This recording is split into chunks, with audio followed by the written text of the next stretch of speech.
Talagang naman ni bawat pamalatala ng Deus walang palamadecin kung nawesi po dito matuto na ang ganito din nila mapadecin. Hadirin, nareko ito pada lisong mga ato di bolto dengan tamanan. Matutuda-tuda madecin si bawat keluarga ta.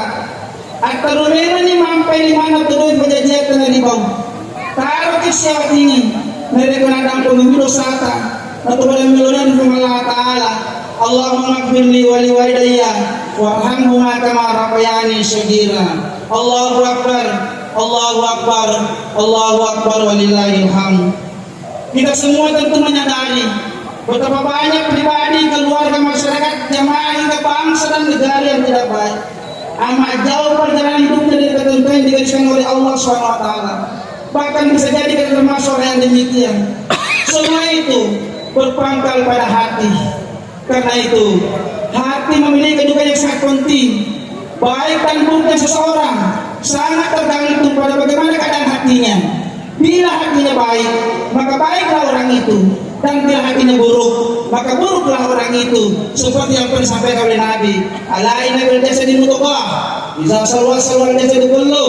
Wa idza fasad fasad jasadu kulluh ala wa hiya qalb. Ingatlah kata Nabi, di dalam tubuh manusia terdapat segumpal daging. Apabila ia baik, baiklah anggota tubuh semuanya. Dan apabila buruk, maka buruklah seluruh tubuh manusia itu. Oleh karena itu, hati harus diperlakukan dengan baik dalam kehidupan. Minimal pada kesempatan ini. Yang pertama, hati harus dibuka dan jangan sampai tertutup.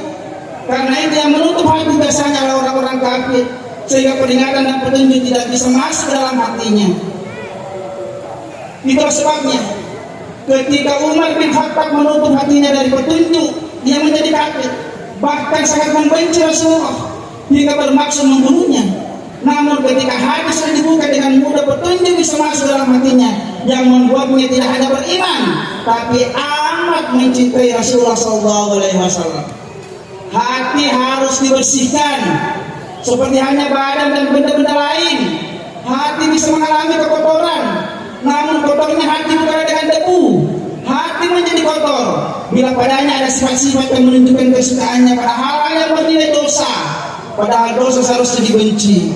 Oleh karena itu, bila dosa kita sukai apalagi kita lakukan, maka jangan terbaik dalam bertobat sehingga menjadi bersih kembali.